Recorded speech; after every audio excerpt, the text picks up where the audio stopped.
All right, check 1 2, check 1 2. Hopefully you guys can hear me okay. We'll find out real quick. Appreciate you guys. All right, y'all can hear me. What's going on, y'all? It's your boy DH. We are here at Intention Smoothie with the man of the hour, Mr. LeShawn Gamble. Um, Before we get into this man right here, we want to give a huge shout out to our sponsors real quick. First off, we want to thank iShopta.com for continuing to support us. It is the fall season. He has a great deal going on right now. So if you guys are interested in get some senior portraits, some family portraits, headshots, whatever the case may be, hit up Marvin Patterson at iShopta.com. He'll get you done right. Icon ENT is in the building. Thank you so much, Junior Thomas, for continuing to support us and everything that we do. If you guys are looking for somebody that has some party buses to take you to the Seahawks games, to whatever events that you have going on, hit up my guy, Willie Junior Thomas. He has the best rides in the area. So, Icon ENT.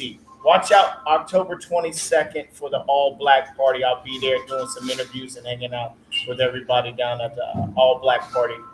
The 15th annual, actually. 15 years he's been doing this thing. Huge. And last but not least, I want to give a huge shout out to our girl, Zakia, and her contribution to what we are doing here with her amazing nonprofit and everything that she continues to do in the community. She's such an amazing person. I've known her since we are like yay high, and she continues to support. So thank you, Zakia, and all the rest of our sponsors for being a part of this event.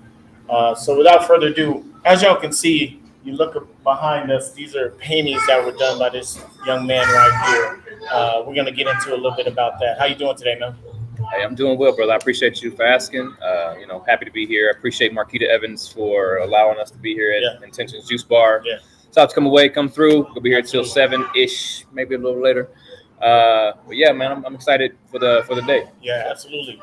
And like he was saying, if y'all didn't hear him, there's an art show right after this interview that he is putting on. He has all his paintings surrounded in here. It looks absolutely spectacular. This event's going to be pretty major. You can come down and have some amazing drinks from Intention Smoothies and see some beautiful art and hang out with us. We'll be here, so come down and get to know us. So let's talk about you a little bit. Where did it all start from? You from this area? Where are you from? Where are you originally from? All right. Originally, I'm from Southern Virginia, a place called Martinsville. If you've never been there, you probably never go.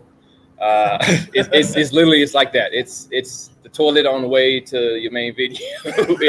You stop to go to the bathroom and go to Hardee's. You don't stop there because it's any attractions. But small town, less than 100 people graduating class, and it started just out of seeing my cousin, the late Scotty Dalton. He's an airbrush artist out of Southern Virginia. Okay.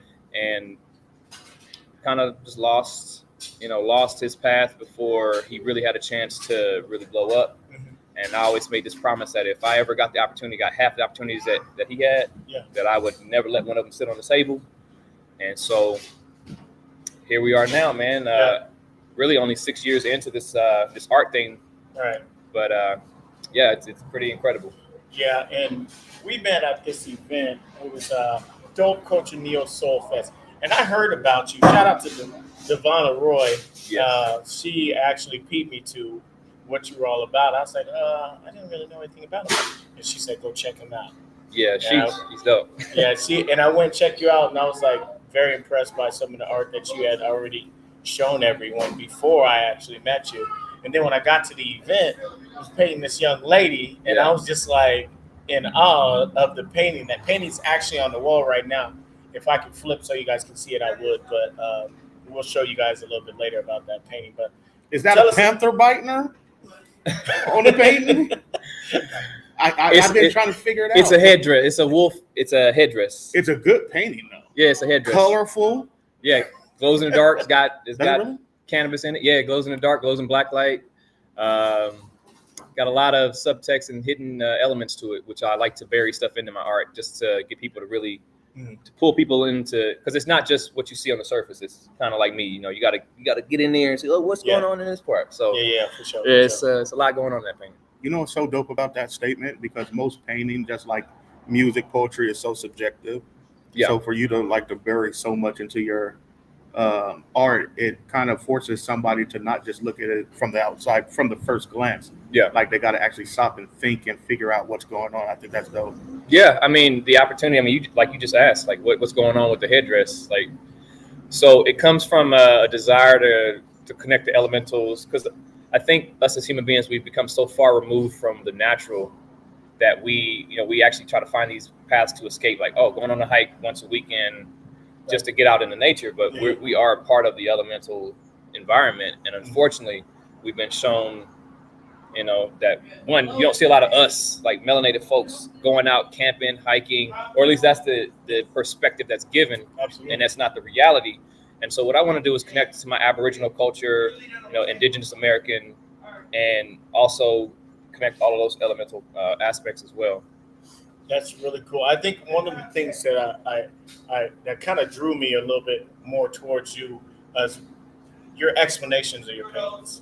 Like, you go so in depth into them, and a lot of people are really simple. They like simplify it, you know what I'm saying? But it's so cool when an artist can take this painting and paint this picture on top of a picture on top of a picture. Like, explain that part of when you talk about your stuff that you do. Well, where did that come from? Well, I think growing up in this country and realizing that what we see is not often what we get. We're all taught about the American dream. We talked about perspective and how at face value, this country is about one thing, right? Right. And then you really ain't even got to try. You just wipe your finger across the surface, and now you've just revealed a whole host of things that are not what we were taught in school. Yeah. I've learned more about my identity and who I am as a person on social media in the last 5-10 years than I did in the entire time coming up.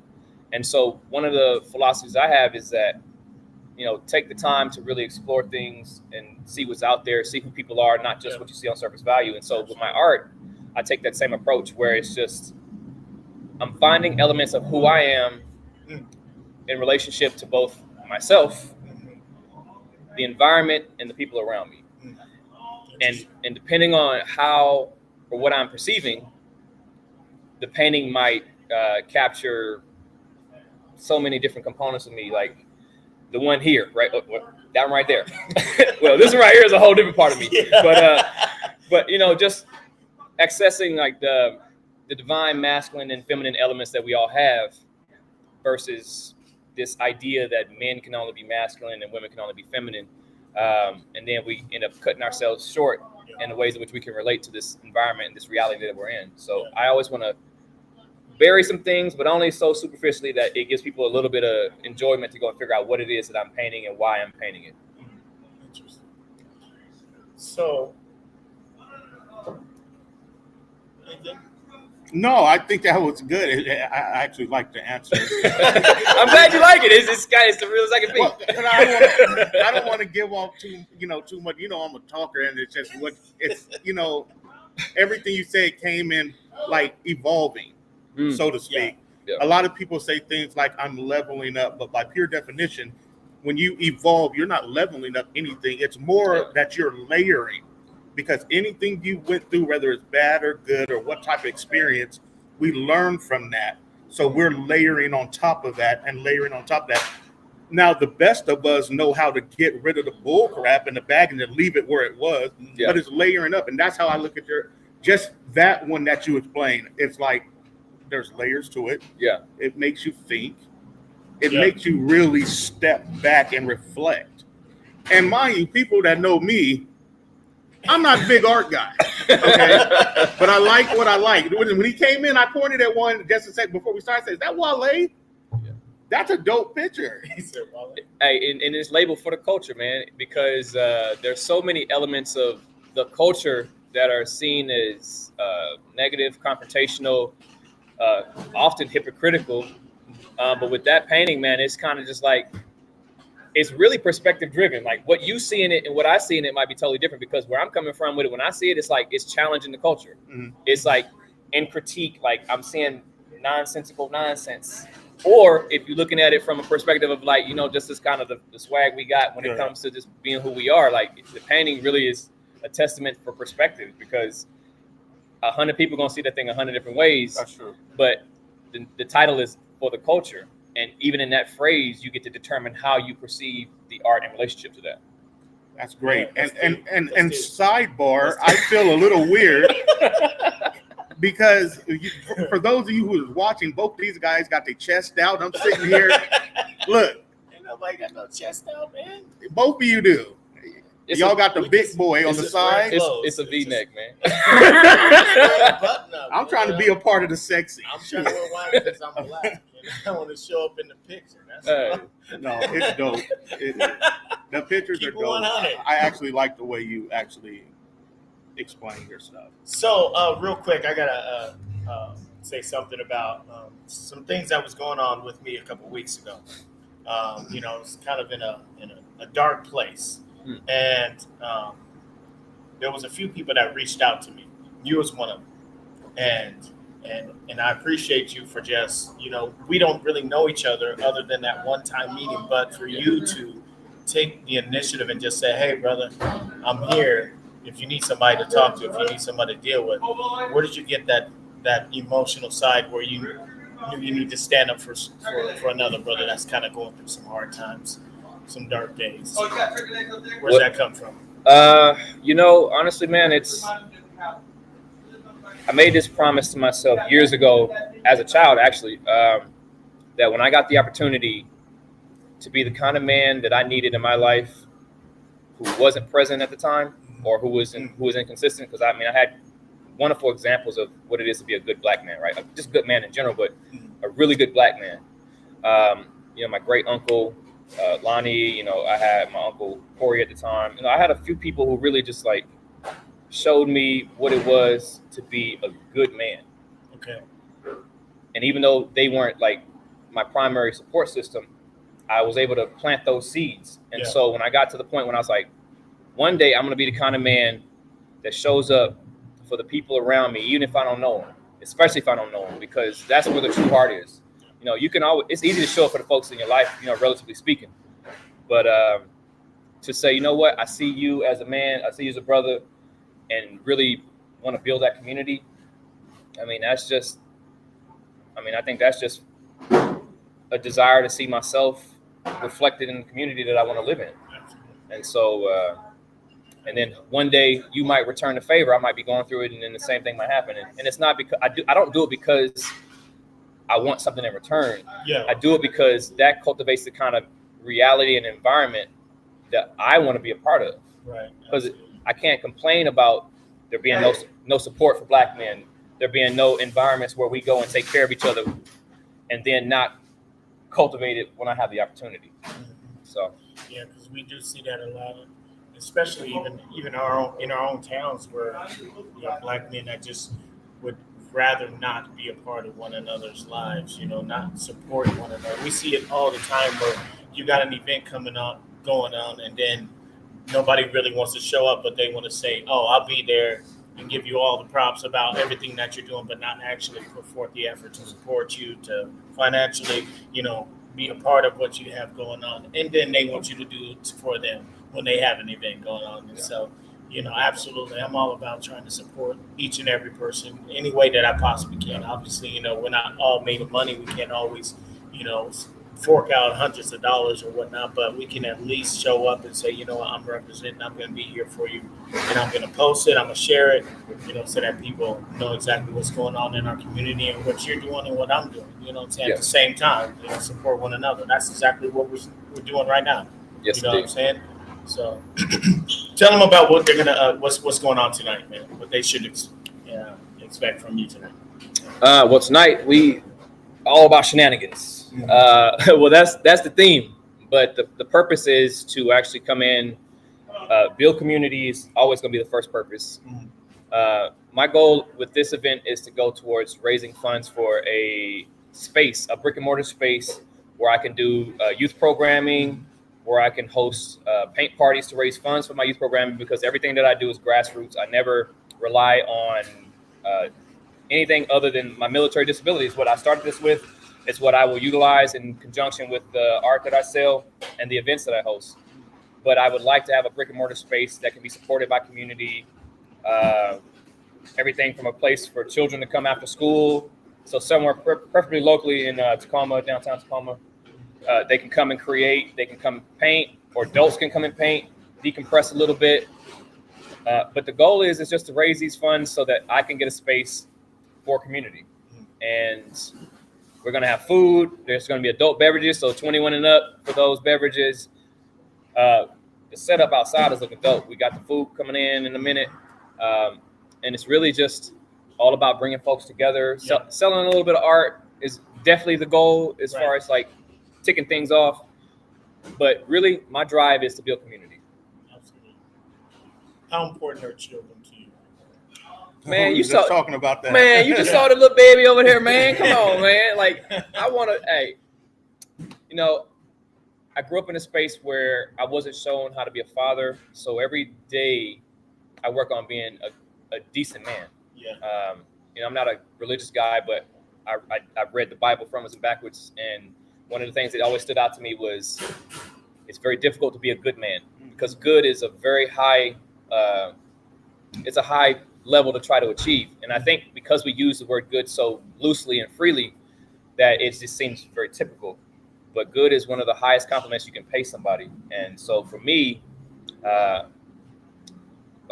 when I see children, I think about what it is that I needed as a child, and then I turn it up. So I pour the love into children as best as I can. And every event that I do is youth focused in mind. Like, even if it's for adults, the end game is to raise funds so that I can provide free programming to children, free supplies for the children, free art stuff, everything. So cool. Okay, so we have a question from shout out to Marvin Patterson, iShopta. He wanted to ask you, does he ever go through creative slumps where he struggles with the energy to paint? Every day, every single day. Especially when I got something like this going on, because I have these visions, right, where I want to put my best self forward, and my best self is like, hey, this painting need to be finished. This painting need to be finished. I literally have 6 paintings that I thought I was going to finish in a weekend, bring today, and then I had to settle it and to say, you know what, I'm going to show up my best self. The rest of my work, I mean, I got a ton of work on these walls, and I thought that I needed to finish 6 more paintings. Right. And if you don't notice, I got probably about 20 different pieces already in the bags, ready to go. And so it's not of whether I struggle with that. It's when am I not struggling with it? Because it's pretty much all the time when you have this desire to create a reality that no one has ever shown you can exist. And so I want to build this thing out to a point where folks is like, 20 years from now, I've taken a step back, and yet, you know, I got the name for it's going to be Black Renaissance LLC, and it's going to have everything from art, therapy, supporting other businesses. We're going to be even like, she's an esthetician, so like there's going to be beauty and health and fitness and like this whole holistic approach to just vibing out, man. Like making sure everybody's taken care of. And so 20 years from now, I step back from it, and it still exists because it's a space that the community was like, hey, I saw the interview 20 years ago, and ever since then, I've been wanting to pour into this. And so that's where I'm at. Man. That's really tight. Before I give my last question, anything you want to say? No, I'm enjoying it. Hey, he's like, oh, I'm enjoying this. So this question is obviously I have to always ask something about race, and I know you've done a lot of art sessions or shows, and stage your stuff at different events. Have you ever staged some of your art? Somebody seen you with it and they frowned down on you because of the color of your skin? You know, I've only had someone ask me one time why I don't paint white people. And I think it's because I was in a space like this where you see on my art, like it's all melanated folks. And they asked me why I didn't paint white people. And I was like, well, that's an assumption that you've made. That may or may not be the truth. But instead of asking me a question about, do I paint people other than melanated folks, you made the assumption, and you took it to a place where now you've created potential confrontation and conflict versus a dialogue. Like, ask me. I actually have a painting of a white person in my bag right now. Yeah. But if you assume that I don't paint white people, or I don't paint Asian people, or I don't paint, then that's kind of how society's going. Like, everyone assumes something, but ask me a question instead of leading with your prejudice and your assumptions. Good answer. That's not Good bad. stuff, man. Good stuff. Easy. Well, hey, guys, we're not going to keep him too long because I know he still has a lot of setting up to do. We just caught him as he walked in the door and said, hey, sit down. We're going to do this interview. I know he has this event that's coming up. Please make sure you guys come down. It starts at 5 o'clock. We're going to be here chilling and supporting it. So come down, meet us, meet him. Check out the art. Get you a smoothie if you like what you're seeing. Talk business. I mean, that's what this is about, right? Supporting each other, supporting the community. So thank you so much for the interview. Appreciate y'all. you, brother. Thank you. Appreciate Good it. stuff. Good stuff. Appreciate you, H. Guys, next week we'll be with my good friend Chayah Fashion. She's a great person from the community. I've known her a long time. She's got her own business that she's working. She's dealing with drawing blood and stuff. Like, I'm not really big on blood and all that stuff, but she's gonna tell us why she got into it and her driving force for everything that she does. She's a very Christian, faith-based lady, and so she'll probably take us there a few times, in the interview. So, Chayah Fashion, check her out next week, guys. All right. Thank you for watching. We'll see you guys next Saturday. Later. Peace. Where's our smoothies? Oh, thank you.